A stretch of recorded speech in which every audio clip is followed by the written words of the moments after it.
ಜಿಲ್ಲೆಯ ಮಾಲೂರು ಪುರಸಭೆ ಅಧ್ಯಕ್ಷ ಉಪಾಧ್ಯಕ್ಷ ಚುನಾವಣೆಯಲ್ಲಿ ಕಾಂಗ್ರೆಸ್ ಮತ್ತೆ ಅಧಿಕಾರದ ಚುಕ್ಕಾಣಿ ಹಿಡಿದಿದೆ. ಅಧ್ಯಕ್ಷ ಸ್ಥಾನಕ್ಕೆ ಕಾಂಗ್ರೆಸ್ನಿಂದ ಕೋಮಲ ನಾರಾಯಣ್ ಸ್ಪರ್ಧಿಸಿದರು.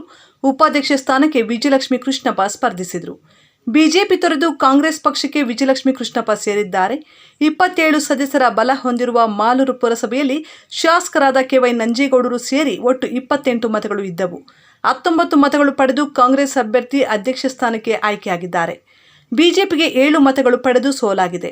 ಕಾಂಗ್ರೆಸ್ನ 11 ಸದಸ್ಯರು, ಜೆಡಿಎಸ್ನ 1, 3 ಪಕ್ಷೇತರ, 3 ಬಿಜೆಪಿ ಶಾಸಕ ಕೆ.ವೈ. ನಂಜೇಗೌಡರ ಅಧ್ಯಕ್ಷೆ ಪರ ಮತ ಹಾಕಿದ್ದಾರೆ.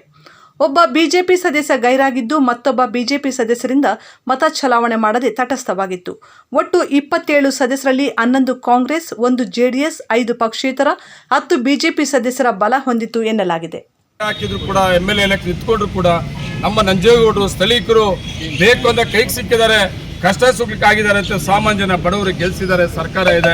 ಇವತ್ತು ಸರ್ಕಾರ ಇರೋದ್ರಿಂದ ನಮ್ಮ ತಾಲೂಕಿನ ಜನತೆ ನಂಬಿಕೆ ನಮ್ಮ ಮೇಲೆ ಏನಿಟ್ಟಿದ್ರು, ಕಾಂಗ್ರೆಸ್ ಪಕ್ಷದ ಮೇಲೆ ಏನಿಟ್ಟಿದ್ರು, ಆ ನಂಬಿಕೆನ ಉಳಿಸ್ಕೊಳ್ಳೋದಕ್ಕೆ, ವಿಶೇಷ ಅಭಿವೃದ್ಧಿ ಮಾಡಿಸೋದಕ್ಕೆ, ಗ್ರಾಮಾಂತರ ಪ್ರದೇಶ ಆಗಿರ್ಬೋದು, ವಿಶೇಷ ಮಾಲೂರು ಟೌನ್ನ ವಿಶೇಷ ಅಭಿವೃದ್ಧಿ ಮಾಡೋದು, ವಿಶೇಷವಾಗಿ ಸರ್ಕಾರ ಸಹಕಾರವನ್ನು ತಗೊಂತೀನಿ ಅಂತೇಳಿ ಇವು ಪುರಸಭೆಯನ್ನು ಅತಿ ಹೆಚ್ಚು ಲೀಡಲ್ಲಿ ಗೆಲ್ಲಿಸ್ಕೊಟ್ಟಿದ್ದಕ್ಕೆ ನನಗೂ ಕೂಡ ಒಂದು ಶಕ್ತಿ ಬಂದಿದೆ.